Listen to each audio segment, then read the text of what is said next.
believe to be the truth, which is academic papers, academic journals like JAMA, the Journal of the American Medical Association, the Lancet, the British Medical Journal. You rely on CDC making decrees. And so most doctors out there fall into that category. They are looking to higher places to give them word on what they can trust and what the policy should be. And they just blindly assume, like I did, that these organizations are clean and ethical. And, you know, a lot of doctors went to college and went right to medical school and then worked, and they really never lived in the real world.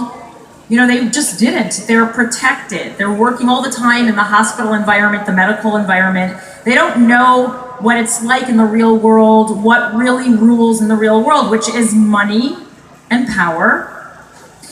And as a physician, I really didn't understand the level of corrupt issues. I did know that drugs were dangerous. I did know vaccines had risks associated with them, and I chose not to take those risks for my own child.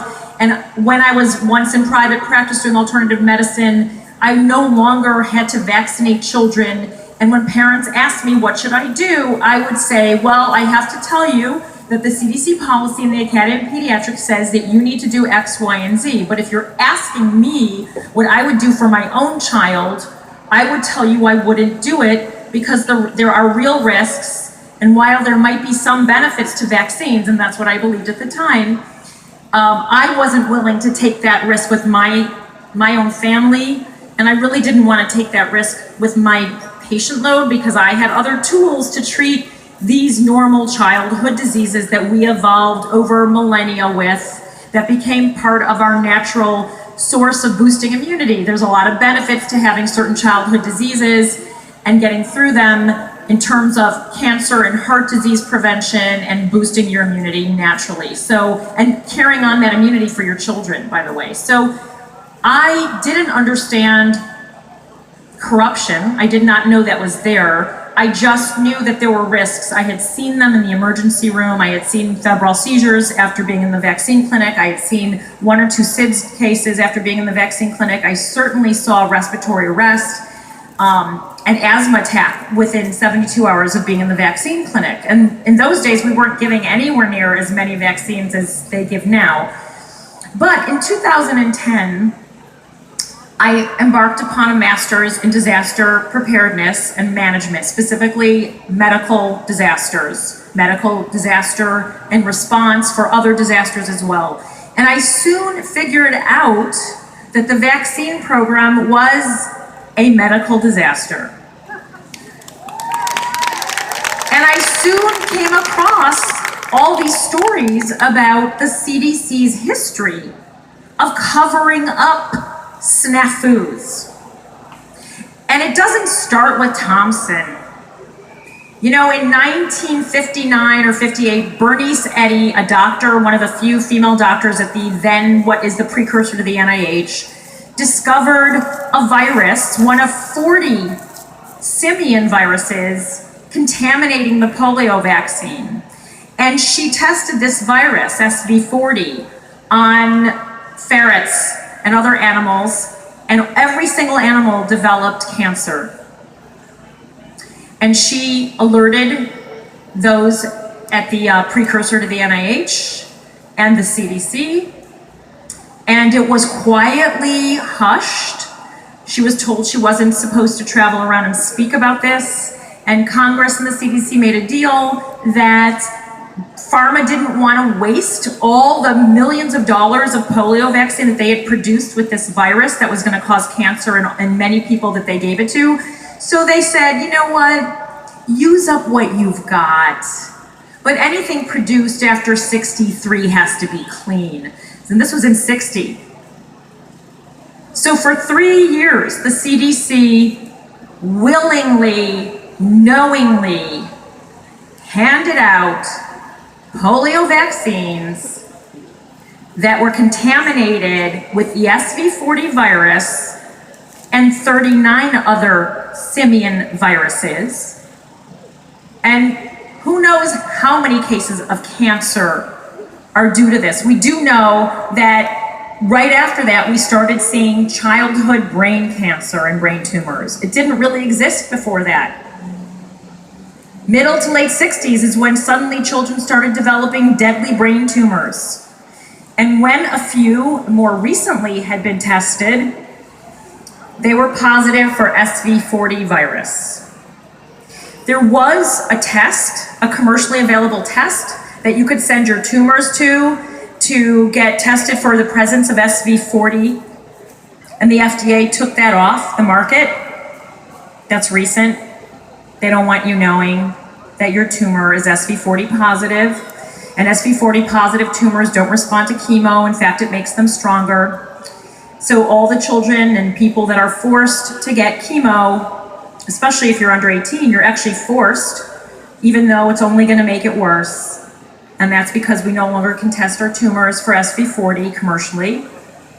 So that was one of the first big cover-ups the CDC was involved with. So it was a cover-up as well as allowing this tainted stock of polio vaccines to be given because pharma didn't want to have to recall millions of dollars of vaccines. And the CDC is in business with pharma regarding vaccines. It's the only part of our government, it's the only time our government is involved in private businesses in the vaccine industry. So that was one of the first problems that we've had. The respiratory syncytial virus, RSV, aka chimpanzee coryza virus, another virus that contaminated the polio vaccine, is responsible for millions of deaths worldwide in young children today. Another snafu that as early as 58, 59 was pointed out by two physicians.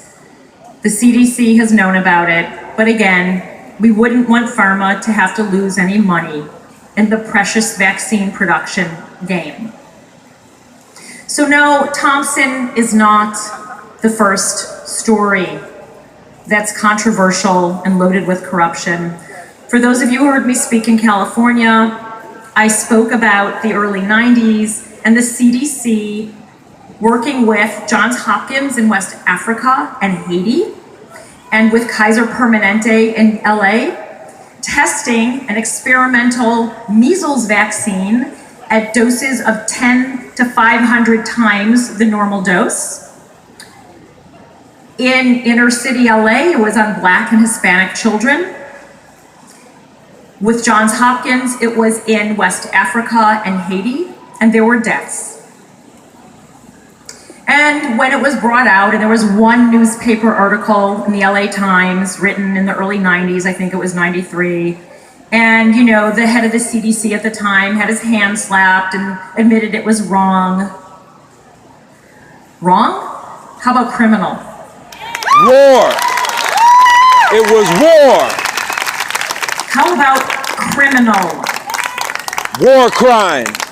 I mean, you can't have sex with somebody and not tell them you're HIV positive, or you could go to jail. And yet, they can get away with this behavior?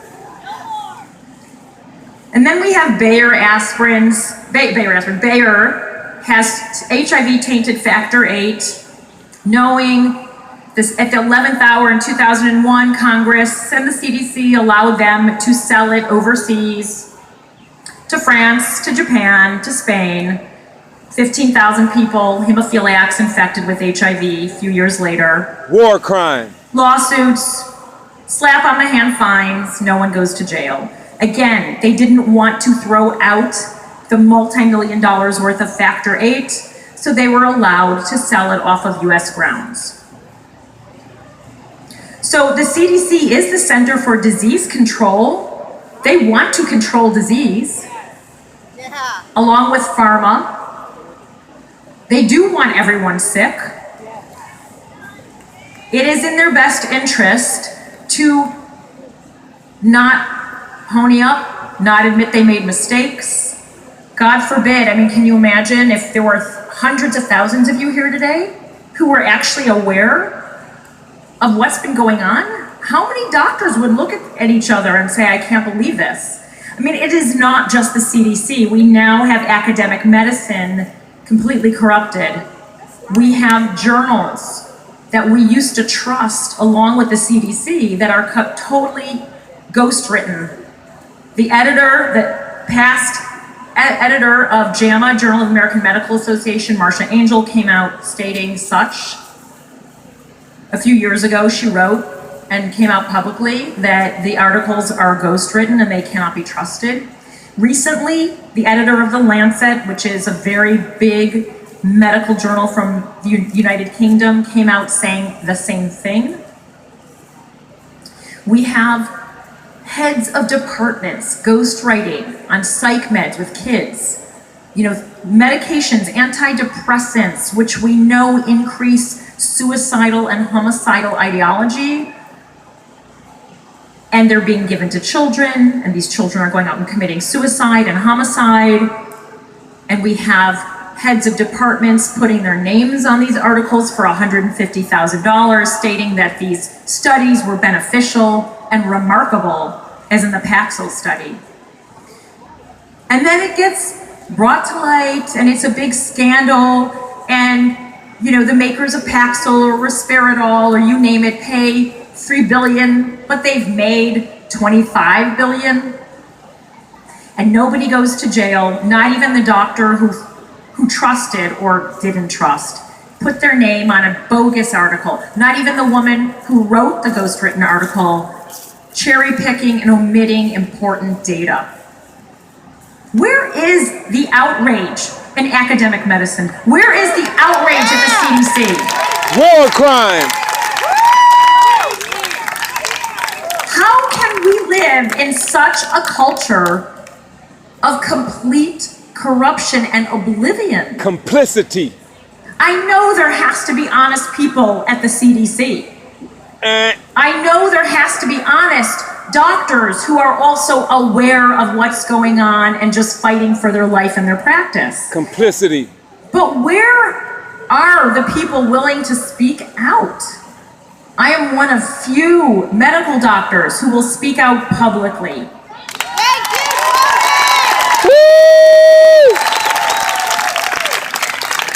I'm in a private practice. My patients don't want these drugs thrown at them. They don't want vaccines. I can sign people up for the medical marijuana program. I can tell them not to take the vaccine that's recommended by their primary care physician because I have a private solo practice. But private solo practices are dying. It is now illegal in the state of Vermont to have a private solo practice.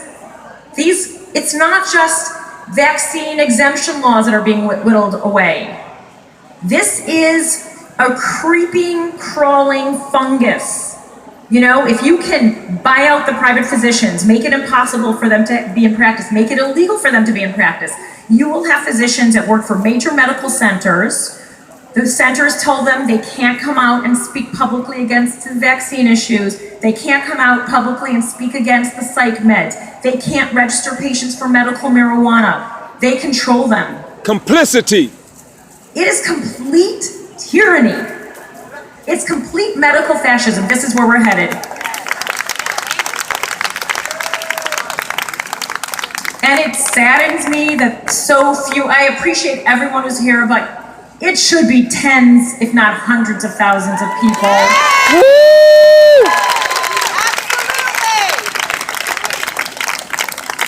You know, if this was a sport game, if this was a football game or a baseball game, we'd have people talking about it for weeks. We'd have people shoving and pushing to get in here. Where are our priorities? This is crazy. Walking Dead. What you heard before me about the genetically modified food, I want to tell you that the best way to tell pharma and food to go off is to not need them. Drain the beast. Don't need them. Drain the beast. Don't eat the normal crap that's served out there. Demand at your restaurants that they can't cook everything in GMO canola, corn, and soy oil. Don't eat it. Don't drink pop. Drain if the you beast. are here and you care, and you don't like Big Pharma's control or Big Food's control, but you go back and you stop at McDonald's or you eat at the normal corner restaurant and you drink pop, and you don't take care of yourself, you are not Complicit. helping. You need to take care of yourself. There needs to be a health revolution. Yes. Because we have a sick country. Yes. Diseased. Woo! You need to respect your body. Live or die. You don't have to spend a lot of money.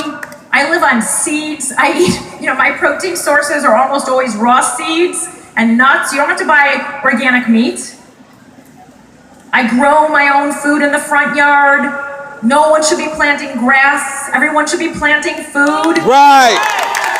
Wheatgrass. Don't kid yourself. If you don't take care of your own body, then you are contributing. Every time you buy your prescription, you need a procedure, you need these meds to stay alive, you're contributing. You have to vote with your money. Complicit. That means respecting your body. We need a health revolution. Yes. And we need to tell Big Food and Big Pharma to off! Woo! Thank you.